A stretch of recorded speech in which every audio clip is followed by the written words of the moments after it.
ओम शांति। 9 जून 2021 बाबा के आज के महावाक्य हैं।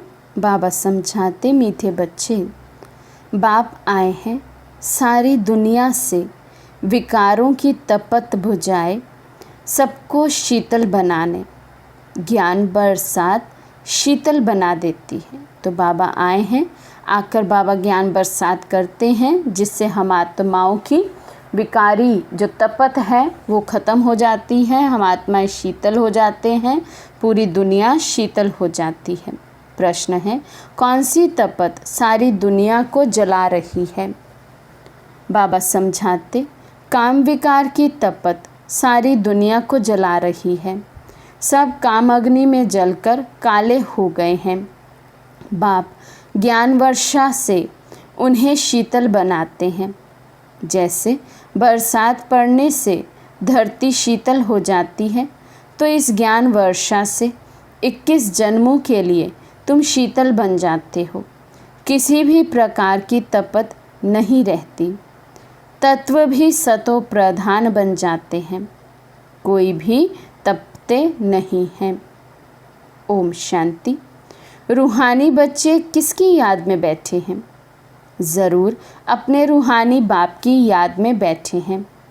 ये रूह अपने परमपिता परमात्मा की याद में बैठी है कि हमको रूहानी बाप आकर रिफ्रेश कर शीतल बनाए, क्योंकि कामचिता पर बैठ भारत जल मरा है। गाते भी हैं, तपत बुझाए। तपत काहे की? कामचिता की। बहुत तपत होती है तो मनुष्य मर पड़ते हैं। इस कामचिता की तपत में भारत एकदम जल मरा है। इसलिए बाप को याद करते हैं कि आकर शीतल बनाओ। बरसात पड़ने से शीतलता हो जाती है, धरती शीतल हो जाती है। ये तो बरसात है ज्ञान की। एक ही बार आकर इतना शीतल बनाते हैं, इतना सब कुछ दे देते हैं, जो सतयुग में कोई भी चीज़ की उत्कंठा नहीं रहती। आधा कल्प उत्कंठा में रहते आए हो। बाबा आकर शीतल बनाओ। पतित पावन बाप आकर हमको शीतल बनाए। इस ज्ञान वर्षा से भारत अथवा सारी दुनिया शीतल हो जाती है। तुम स्वर्ग के मालिक बन जाते हो। मनुष्य मरते हैं तो कहते हैं स्वर्गवासी हुआ। वे तो सिर्फ मुख मीठा करते हैं। तुम जानते हो स्वर्ग की अब स्थापना हो रही है। बाबा आया हुआ है, ये ज्ञान वर्षा कर रहे हैं। शीतलता का असर 21 जन्म रहता है। कितना बाबा आकर हमारी कर्म इंद्रियों को, हम आत्माओं को शीतल बना देते हैं, तो वो शीतलता का असर 21 जन्म तक चलता है। तो कभी भी हमारी फिर कर्म इंद्रियाँ 21 जन्म तक चलायमान नहीं होती, चंचलता नहीं आती उनमें। बाबा कहते, वहाँ ना बरसात ना किसी भी चीज़ की इच्छा रहती है, सदैव बाहर ही बाहर रहती है। वहाँ कोई भी प्रकार का दुख नहीं रहता। सूर्य भी सतो प्रधान बन जाता है, कभी तपत नहीं दिखाते हैं। तुम सारे विश्व के मालिक बन जाते हो। अभी तो गुलाम है ना। गाते हैं, मैं गुलाम तेरा। बाप को याद करते हैं। अब बाप कहते हैं, तुम्हारी सेवा में मैं तुम्हारा गुलाम आकर बना हूँ। तुम बच्चों की सेवा करता हूँ। पराए पतित देश, पतित शरीर में मैं आता हूँ। इस पतित दुनिया में एक भी पावन हो नहीं सकता। सतयुग को पावन, कलयुग को पतित कहा जाता है, क्योंकि सब विकारी हैं। भारतवासी ही इस नॉलेज को समझेंगे। जिन्होंने 84 जन्म लिए हैं वही ये नॉलेज सुनेंगे। वह जो सतयुग त्रेता में आने वाले हैं वही आकर ब्राह्मण बनेंगे, नंबरवार पुरुषार्थ अनुसार। बाप ने समझाया है, अभी तुम ब्राह्मण वर्ण में हो, फिर वही देवता वर्ण में आएंगे। ब्राह्मण वर्ण अर्थात ब्राह्मण धर्म स्थापन करने बाप आते हैं। ब्रह्मा ब्राह्मण धर्म स्थापन करते हैं। ऐसे नहीं कहेंगे कि परम पिता परमात्मा आकर शूद्रों को ब्राह्मण बनाते हैं। ये तुम्हारी बाजोली चलती है। ये तो बहुत सहज है। तुम जानते हो ये चक्र कैसे फिरता है। विराट रूप में ब्राह्मणों की चोटी और शिव बाबा को भूल गए हैं। कहते हैं देवता, क्षत्रिय, वैश्य, शूद्र, फिर देवता। अब ब्राह्मण कहाँ गए? ब्राह्मण लोग गाते भी हैं, ब्राह्मण देवताए नमः। तब प्रजापिता ब्रह्मा की वंशावली कहाँ गए? प्रजापिता ब्रह्मा का नाम कितना बाला है, चित्रों में भी कितनी भूल कर दी है। प्रजापिता ब्रह्मा की औलाद का कोई नाम निशान नहीं है। स्कूल में टीचर पढ़ाते हैं, वे फिर भी सोर्स ऑफ इनकम है। एम ऑब्जेक्ट तो ज़रूर चाहिए। तुम बच्चे जानते हो उस पढ़ाई से ही मर्तबा मिलता है। पतित दुनिया में भगवान आकर पतितों को पढ़ाते हैं। बाप कहते हैं मैं तुम बच्चों को पढ़ाकर पावन बनाता हूँ। इस पढ़ाई से इनकम देखो कितनी भारी है। आधा कल्प के लिए तुम तकदीर बनाते हो। बाबा कहते कितनी भारी इनकम है इस पढ़ाई से। आधा कल्प के लिए हम अपनी नूंद करते हैं कि हमें कैसी तकदीर चाहिए, कितना पहले हमें सुख में आना है, कितना पहले हमें जन्म लेना है, सतयुग में आना है, त्रेता में आना है। बाबा कहते इस पढ़ाई से, इस पुरुषार्थ से तुम सब कुछ अपने लिए स्वयं ही नूंद बनाते हो ड्रामा की। बाबा कहते भारत में गाया हुआ है 21 पीढ़ी। अब तुम बेहद के बाप से 21 पीढ़ी बेहद का वर्षा पाते हो। लौकिक बाप का है अल्पकाल क्षणभंगुर का वर्षा। इस बाप से तुम ऐसा वर्षा पाते हो जो पीढ़ी बाय पीढ़ी तुमको दुख नहीं रहेगा। भारत में ही बेहद का सुख था। ये ज्ञान और किसी की बुद्धि में नहीं है। ये ज्ञान देने वाला बाप जाने और जिनको देते हैं वे जाने, और ना जाने कोई। दुनिया में बाबा कहते और कोई भी ये इस ज्ञान को समझ नहीं सकता है, पा नहीं सकता है, जब तक कि बाबा उसको ना चुने, ब्राह्मण ना बनाए। बाबा कहते ग्रंथ में भी उनकी महिमा गाई हुई है। एक ओमकार, निराकार, निरअहंकार। इसका अर्थ भी अभी तुम समझते हो। वे तो सिर्फ गाते हैं निरअहंकारी। इतनी बड़ी अथॉरिटी होते हुए भी उनको कोई अहंकार नहीं है। यहाँ थोड़ी भी पोजीशन वाले होते हैं तो कितना नशा उन्हों को रहता है। वे हैं अल्पकाल वाले मर्तबे का नशा कि मैं फलाना हूँ। अब तुमको इस रूहानी पढ़ाई का नशा है। तुम्हारी आत्मा अभी जानती है। आत्म अभिमानी बनना है, तभी बाप को याद कर सकेंगे। तो याद जब बुद्धि में नहीं ठहरती है तो इसका एक ही अर्थ है कि हम देह अभिमान में हैं। आत्म अभिमानी हो रहेंगे तो स्वतः ही, सहज ही और सदा ही बाप की याद बनी रहेगी। तो बाबा कहते बाप के साथ योग टूटने से माया का गोला लग जाता है, मुरझा जाते हैं। याद करते रहें तो खुशी का पारा चढ़ा रहे। कोई बड़ा इम्तिहान पास करते हैं तो खुशी होती है। समझते हैं बस इसके ऊपर कोई और पढ़ाई नहीं है। तुम भी जानते हो हमारी इस पढ़ाई से ऊंच और कोई पढ़ाई है नहीं। इन लक्ष्मी नारायण ने पास्ट में ज़रूर ऐसी पढ़ाई की है। राजयोग सीखे हैं तब महाराजा महारानी बने हैं। राजयोग तो मशहूर है। परमपिता परमात्मा आकर राजयोग सिखाते हैं स्वर्ग के लिए। कहते भी हैं पास्ट में ऐसे कर्म किए हैं तब ये बने हैं। तुम जानते हो इस जन्म में हम ऐसे कर्म सीखते हैं जो भविष्य 21 जन्म के लिए राज्य करेंगे, वह स्वर्ग में विराजमान होंगे। यथा राजा रानी तथा प्रजा भी है ना, राजधानी है ना। बाप आया है राजधानी स्थापन करने। फिर तुम जाकर 21 जन्म पालना करेंगे। 63 जन्म जो दुख भोगा है वे सब खत्म हो जाएंगे। भारत को स्वर्ग कहा जाता है, अभी तो नरक है। सृष्टि कितनी बदल गई है, वे राजाई कहाँ चली गई। रावण राज्य शुरू होने से फिर तुम पतित बन जाते हो। बाप कहते हैं तुम अपने 84 के चक्र को नहीं जानते हो। अभी तुम बच्चों को बार बार समझाया जाता है।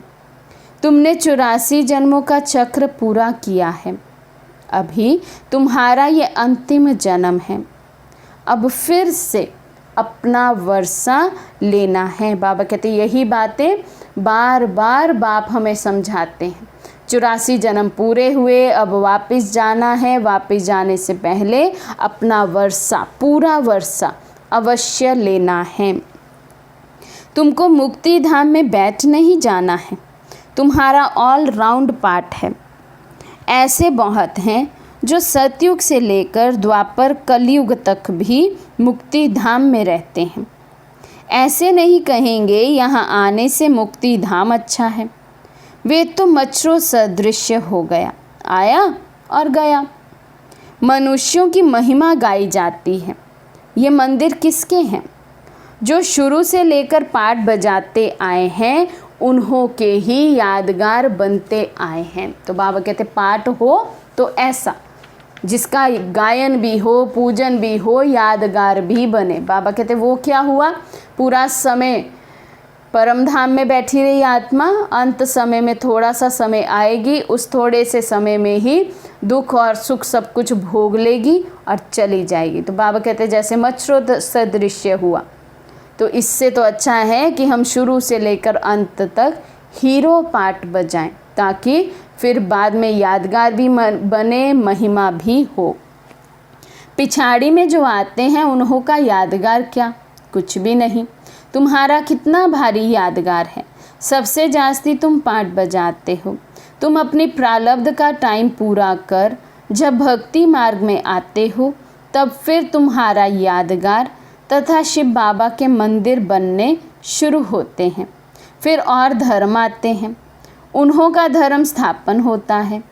तुम अपनी हिस्ट्री ज्योग्राफी भी जानते हो और सब धर्म वालों की भी जानते हो। 84 जन्मों की सीढ़ी है। पहले हम स्वर्ग में आते हैं, फिर उतरते कैसे हैं ये तुम्हारी बुद्धि में है। हर एक जन्म में भिन्न नाम रूप वाले मित्र संबंधी आदि मिले हैं। ये सब ड्रामा में तुम्हारा पाठ पहले से ही नूंधा हुआ है। ये बेहद का ड्रामा है जो हूबहू रिपीट होता है। तुम जानते हो हम सो देवी देवता थे जो 84 जन्म ले शूद्र बने, फिर हम सो देवी देवता बनते हैं। मनुष्य तो कह देते आत्मा सो परमात्मा, वास्तव में हम सो का अर्थ ये है। वे फिर कह देते आत्मा सो परमात्मा, परमात्मा सो आत्मा। तो रात दिन का फर्क है ना। बाबा कहते हम ब्राह्मण सो देवता, ये है हम सो का अर्थ। जैसे 84 चक्र का 84 का जो ये चक्र हम पूरा करते हैं, बाबा कहते वो है हम सो का अर्थ। लेकिन दुनिया वाले कह देते हैं आत्मा सो परमात्मा, परमात्मा सो आत्मा। लेकिन बाबा कहते ऐसा तो नहीं है। हम सो का अर्थ माना देवता से हम क्षत्रिय बनते, वैश्य बनते, शूद्र बनते और फिर अब हम ब्राह्मण बनते हैं, फिर ब्राह्मण से हम देवता बनेंगे। तो ये चक्र जो है बाबा कहते ये है हम सो का सही अर्थ। तो रात दिन का फर्क है। तुम अभी इन सब बातों को जानते हो। तुम अभी पांडव बने हो। कौरव पांडव भाई भाई थे ना। अभी बाप मिला है तो तुम कौरव से पांडव बने हैं। तो हम सभी विश्व में जितनी भी आत्माएं सब एक पिता शिव बाबा की संतान हैं। उस नाते से हम भाई भाई हुए। लेकिन अब उनमें से भी कुछ हम ब्राह्मण बच्चे जो हैं वो प्रीत बुद्धि हो गए, परमात्मा के तरफ आ गए हैं। परमात्मा की श्रीमत प्रमाण अपना जीवन व्यतीत करते, तो उनको पांडव कहा गया। तो बाबा कहते हैं है तो पांडव कौरव भाई भाई, लेकिन अभी बाबा को समझने से, बाबा का बनने से हम पांडव हो जाते हैं। कौरव पांडव भाई भाई थे ना, अभी बाप मिला है तो तुम कौरव से पांडव बने हो। बाप तुमको दुख से लिबरेट कर गाइड बन ले जाते हैं। घर का तो किसी को पता नहीं है।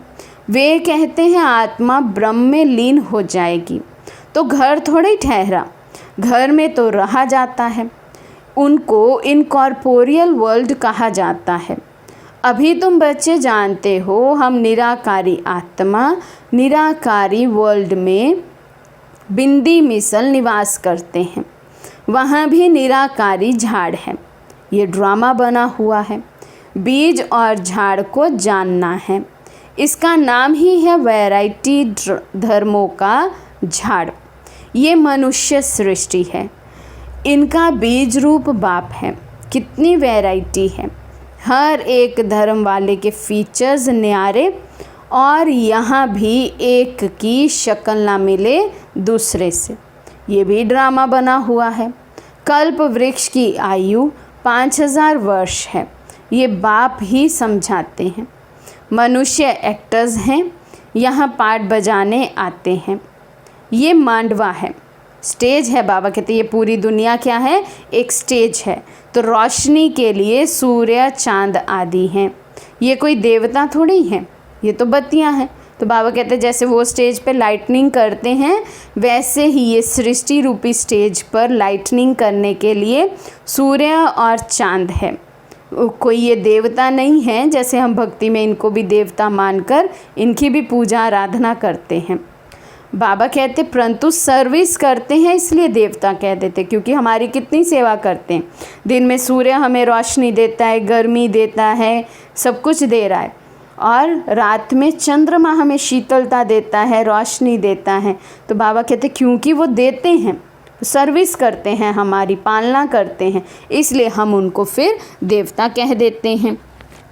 वास्तव में देवताएं कोई सर्विस नहीं करते हैं, सर्विस तो तुम बच्चे करते हो। बाप ऑबीडियंट सर्वेंट है। बच्चे दुखी होते हैं तो बाप को तरस पड़ता है। बाप आए हैं समझाने। तुम बच्चों को फिर से 100 देवी देवता पद प्राप्त कराने आता हूँ। चढ़ती कला उतरती कला हर चीज़ की होती है। पुरानी दुनिया को तमो प्रधान, नई दुनिया को सतो प्रधान कहा जाता है। हर एक चीज़ नई सो पुरानी होती है। आत्मा कहती है ये शरीर भी तमो प्रधान पतित है। ये सतयुग में आत्मा और शरीर सतो प्रधान थे, माथा नहीं खपाते थे। आत्मा को अब ज्ञान मिला है, स्मृति आई है, हम 84 जन्म लेते हैं। ये राज बेहद का बाप समझाते हैं। दुख में बाप को ही पुकारते रहते हैं, रहम करो हे दुख हरता सुख करता। भारत ही सबसे सुखी था ना, भारत जैसा पवित्र खंड और कोई हो नहीं सकता। अभी बाप तुम बच्चों की झोली अविनाशी ज्ञान रत्नों से भरते हैं। कभी ऐसा बाप देखा है? कहते हैं बच्चों मैं तुम्हारे लिए वैकुंठ सौगात में लाया हूँ। तुम स्वर्गवासी थे, अब पतित नरकवासी बन पड़े हो। पावन उनको कहा जाता है जो विकार में नहीं जाते हैं। सतयुग में है संपूर्ण निर्विकारी, इस समय है संपूर्ण विकारी। बाप कहते हैं तुम भी संपूर्ण निर्विकारी थे, अब संपूर्ण विकारी बने हो। फिर संपूर्ण निर्विकारी देवता पद पाना है बाप को याद करने से। अक्षर देखो कितने अच्छे हैं, मन मना भव, बस मन में एक शिव बाबा की याद समा जाए। मुझ बाप को याद करो तो तुम तमो प्रधान से सतो प्रधान बन जाएंगे। मैं सर्वशक्तिमान हूँ, मुझे याद करो। याद को ही योग अग्नि कहा जाता है, जिससे तुम्हारे पाप दग्ध होंगे, तुम पवित्र बन जाएंगे। अच्छा, मीठे मीठे चिकिलदे बच्चों प्रति माता पिता बाप दादा का याद प्यार और गुड मॉर्निंग। रूहानी बाप के रूहानी बच्चों को नमस्ते। हम रूहानी बच्चों की रूहानी बाप दादा को दिल व जान शिकवा प्रेम से नमस्ते नमस्ते नमस्ते जी। धारणा के लिए मुख्य सार। फर्स्ट पॉइंट है रूहानी पढ़ाई के नशे में रहना है। बाप समान निरअहंकारी बनना है। पोजीशन आदि का अहंकार नहीं रखना है। सेकंड पॉइंट है अपनी झोली ज्ञान रत्नों से भरनी है। संपूर्ण निर्विकारी बन देवता पद पाना है। कभी भी मुरझाना नहीं है। आज का वरदान है सर्व आत्माओं के पतित संकल्प व वृत्तियों को भस्म करने वाले मास्टर ज्ञान सूर्य भव। सर्वात्माओं के पतित संकल्प व वृत्तियों को भस्म करने वाले मास्टर ज्ञान सूर्य भव। जैसे सूर्य अपनी किरणों से किचड़ा गंदगी के कीटाणु भस्म कर देता है, ऐसे जब आप मास्टर ज्ञान सूर्य बनकर कोई भी पतित आत्मा को देखेंगे तो उनका पतित संकल्प, पतित वृत्ति व दृष्टि भस्म हो जाएगी। पतित पावनी आत्मा पर पतित संकल्प वार नहीं कर सकता। पतित आत्माएं पतित पावनियों पर बलिहार जाएंगी। इसके लिए माइट हाउस अर्थात मास्टर ज्ञान सूर्य स्थिति में सदा स्थित रहो। अपनी प्योरिटी का लेवल भी 100% हो। अपना टाइटल और उसके नशे में भी हम सदा रहें, मैं मास्टर ज्ञान सूर्य हूँ। तो बाबा कहते कोई भी विकारी आत्मा का संकल्प, दृष्टि, वृत्ति आपको टच नहीं कर सकती है। आपके सामने आते ही वो आत्मा के संकल्प चेंज हो जाएंगे। पतित संकल्प से वो आपको एक पूज्य स्वरूप में देखने लग जाएंगे। तो बाबा कहते ऐसे हमें पतित पावनी बनना है। स्लोगन है अपने धारणा स्वरूप से योगी जीवन का प्रभाव डालना, ये बहुत बड़ी सेवा है। अपने धारणा स्वरूप से योगी जीवन का प्रभाव डालना, ये बहुत बड़ी सेवा है। जितना हम अपनी धारणाओं में पक्के होते जाते हैं, लोक लाज को छोड़ते जाएंगे, तो वही लोक जिनके पीछे हम लोक लाज में अपनी धारणा छोड़ देते हैं, तो हमारे योगी जीवन का उन पर कोई प्रभाव नहीं पड़ता। लेकिन कुछ भी हो जाए, कैसे भी सर्कमस्टांसेस हों, मेरी धारणा खंडित ना हो, तब अन्य आत्माओं पर हमारे योगी जीवन का प्रभाव डलता है। तब अन्य आत्माएं हमें देखकर बाप पर बलिहार जाती हैं। इसलिए बाबा ने कहा ये सबसे बड़ी सेवा है। इसी सेवा को दूसरे शब्दों में बाबा कहते हैं आपके चेहरे और चलन से सेवा हो, आप में बाप प्रत्यक्ष हो। ये हमारी धारणाओं से ही होगा। अच्छा, ओम शांति।